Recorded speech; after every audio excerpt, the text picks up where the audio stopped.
least guilty na magnanakaw. Hindi po siya least guilty. Ako irarang ko si Saldico, pangatlo siya sa hierarchy ng mga magnanakaw, eh. Kaya lang ayaw ba natin 'yun, yung mga kalaban natin nagsasaksakan na sila. Ako namulat kasi mga matatanda sa Luneta nagdedebate tungkol sa politika. Oh, 'yan, totoo 'yan, J. Matthew. Minsan dumadayo kami diyan, eh. Dinidebate namin, 'di kami si Barabas, hindi, si Barabas yung pinalaya, eh. 'Yan yung, "Free Barabbas! Free Barabbas! Free Barabbas!" 'Yan yun, eh, yung palalayain kasi may ano yata, eh, Hudyo na gano'n, eh. Parang 'pag may ano sila, may papalayain. Akala naman nung ano, si Jesucristo yung palalaya hindi niya alam, planted na ni Barabas. Hindi niya alam, ano yun si Barabas, 'di ba? Parang rebelde yata yun, eh. Planted na ni Barabas yun, yung mga tao ron. Putya, nagtaka na lang yung mga tao ano ni Jesucristo, mga alagad, eh. Bakit Barabas yung gusto nilang palayain? Yung pala naka-ano na raw 'no, alam na nila yun, eh, 'di ba? Free Barabbas! May anino pang paano naging AI tapos post niya sa official FB page niya. Oh, 'yun, 'di ba? Palagay niyo ng AI, eh, pinost sa FB page. Oh, paano 'yun? Badong tumira ka na lang din ng insertion. 'Yun 'Yan tayo boss Baz, eh, kapag bumabata makakalimot, eh. Boss Baz, anong mangyayari kung hindi mag-resign si BBM after the rally? Wala pa rin ba mastermind na makulong? Eh, depende po sa kanila yan. Nagpakita na po yung Iglesia ni Cristo, milyon na naman ang pumunta sa Luneta. Kahit pauntiin nyo pa yan. Yung iba nagsasabi 650,000 lang daw. Bahala kayo sa buhay. Basta ang sinasabi namin, milyon yung nasa iglesia. Pasensya na po ha sa Luneta, hindi kami makapag-cover, eh, kasi wala pong signal. Pinipilit naman namin, kaya lang talagang sayang po, eh. Kaya pumunta na lang kami sa EDSA. Pero welcome naman kami do'n. Naunawaan naman namin yung mga Iglesia ni Cristo na ayaw naman nila nung hindi nila panawagan yung dala-dala. Kaya umalis na lang do'n. Akala ko nga nagsanib-sanib puwersa na kasi magkahiwalay dati yung ano, eh, yan pong grupo sa EDSA, yung UPI tsaka 'tong, grupo ni Ka Eric, magkahiwalay po yan, eh, 'di ba? O ngayon po nagsama sila Ka Eric, nagpunta ro'n, tinanggap naman sila. May konting komosyon lang, pero tinanggap na po sila do'n, eh, na pinagsalita po sila do'n sa stage. Si Ka Eric tsaka si, ah, Congressman na Jing Paras.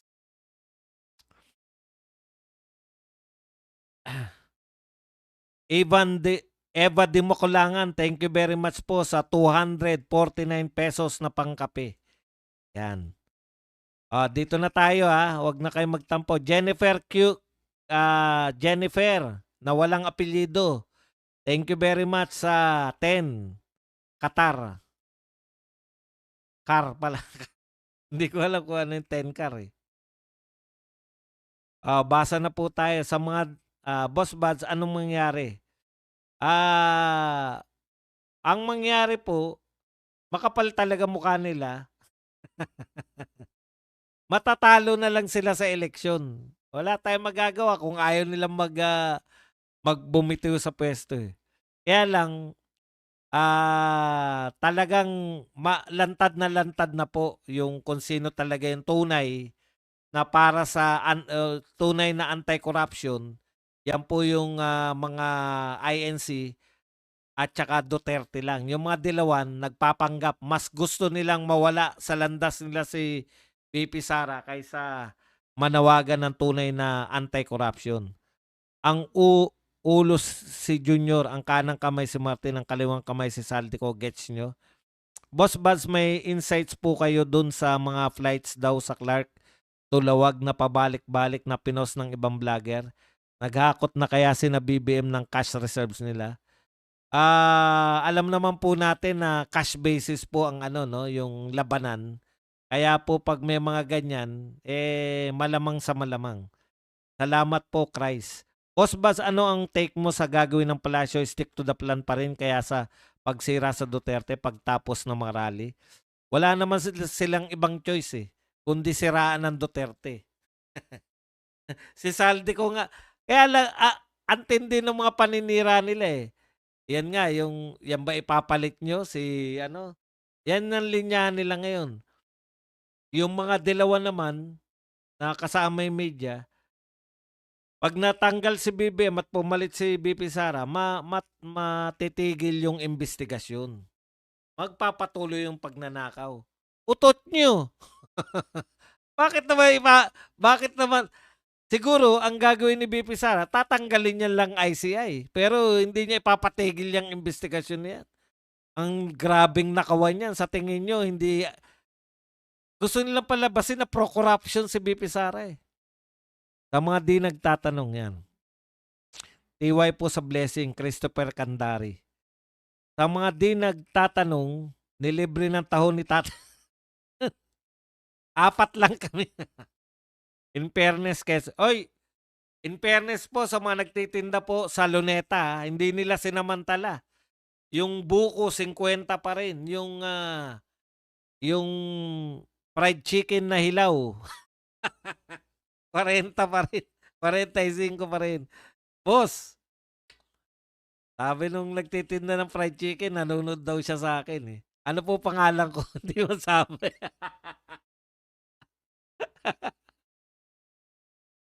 Baliktad yan si Ontiveros, panay ang tira niya kay BBM nung hindi pa presidente.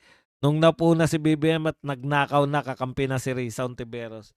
Alam niyo po kung bakit? May insertion siya, eh. Di ba? Pinatikim sa kanya yan. Di ba? Oh, eto Risa ha. Etong bata namin si Tunyi.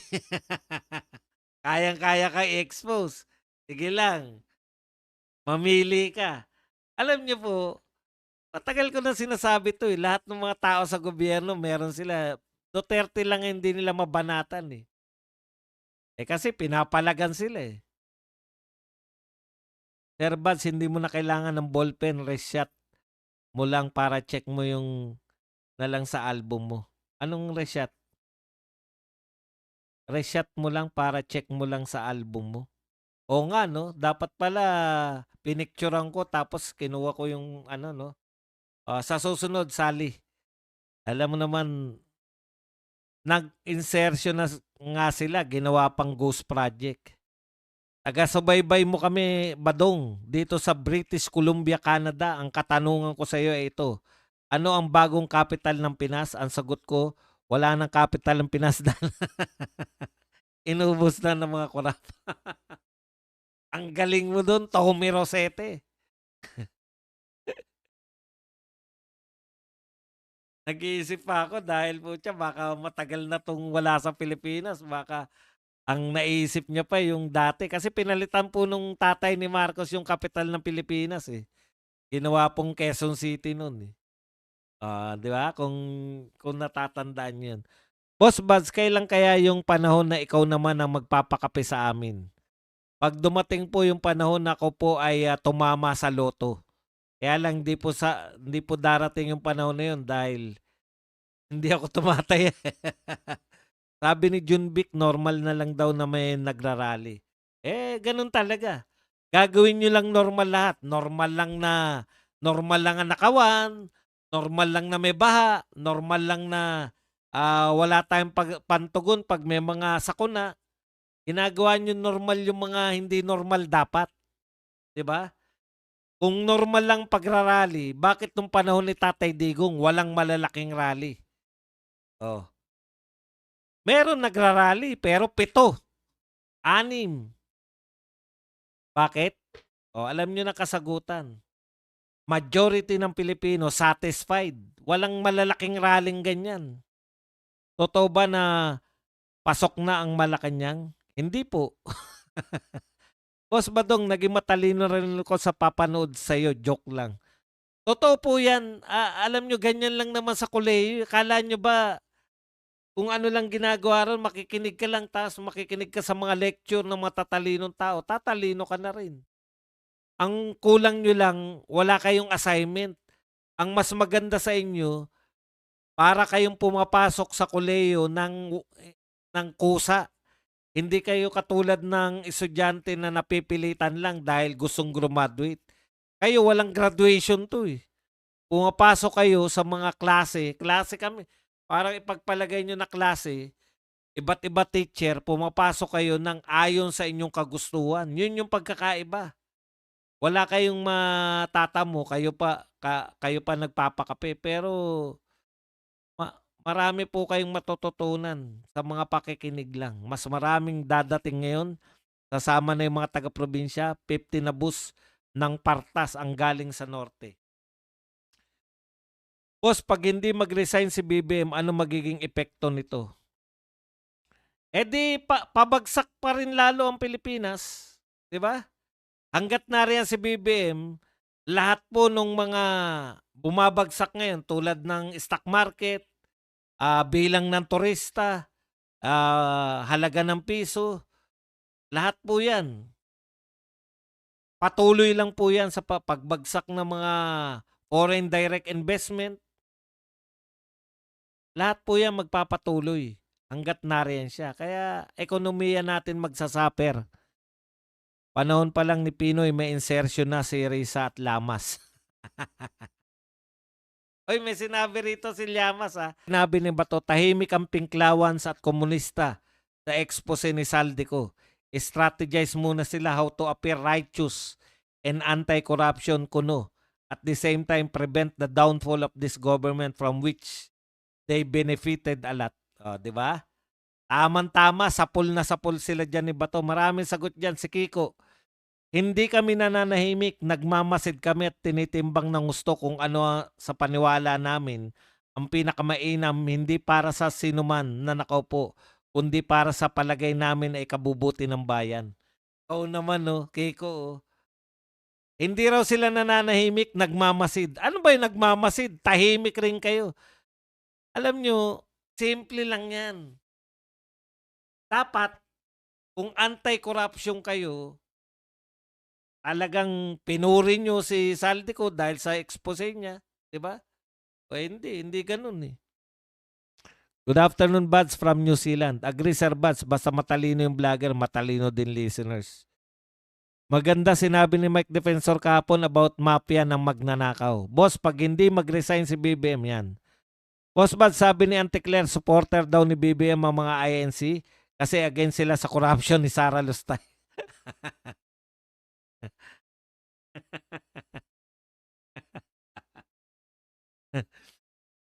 Yan yung problema, no? Wala maniniwala na sino po sa mga testigo nagsabi na may diniliver sila kay Inday Sara? Wala eh. Wala po. Kaya yan, pagtatawanan na lang natin yan. Another one for Guinness Book of World Records. Hello, Sir Bud. Si Soledad Torda po at Eddie Peñamora kahapon sa Robinson's Gallery. Ma'am Soledad, thank you very much. Ito po yung nagpakapi sa atin ng 1,000 pesos. Si Ma'am Soledad, yan. Thank you po, Ma'am Soledad at saka kay Eddie Peñamora. Alam niyo po, maski po yung mga kumakausap po sa akin na pasensya na po sa mga viewers na na nag-ano po sa akin, nag-approach po sa akin. Wala lang po ako sa hulog, hindi po ako isnabero. Kung hindi ko po kayo nakakausap katulad ng mga naunang mga nag-approach sa akin noon, pasensya na po kayo, talagang grabe po yung yung parang kaway-kaway lang ang ginawa ko, tas fist bump lang o kamay lang po ang ginawa ko sa inyo. Pasensya na po kayo at nawala po ako sa siguro sa sobrang init. Ang init po talaga doon sa may EDSA. Na-checkmate na ni Saldico si Bongbong Marcos. Siya ang tunay na utak, hindi titigil ang rally hanggat hindi napapaalis si BBM, sabi ni Gracie. Qatari Real. Magandang sinabi ni Mike Defensor kahapon about mafia na magnanakaw in the mastermind. Hanapin natin yan, Dory. Ayaw mag-resign yan, matigas pa nga. Hindi po siya magre-resign. Sinabi na po yan ni VP Sara, hindi magre-resign yan. Kasi nga pag nag-resign yan, katakot-takot na kaso harapin yan.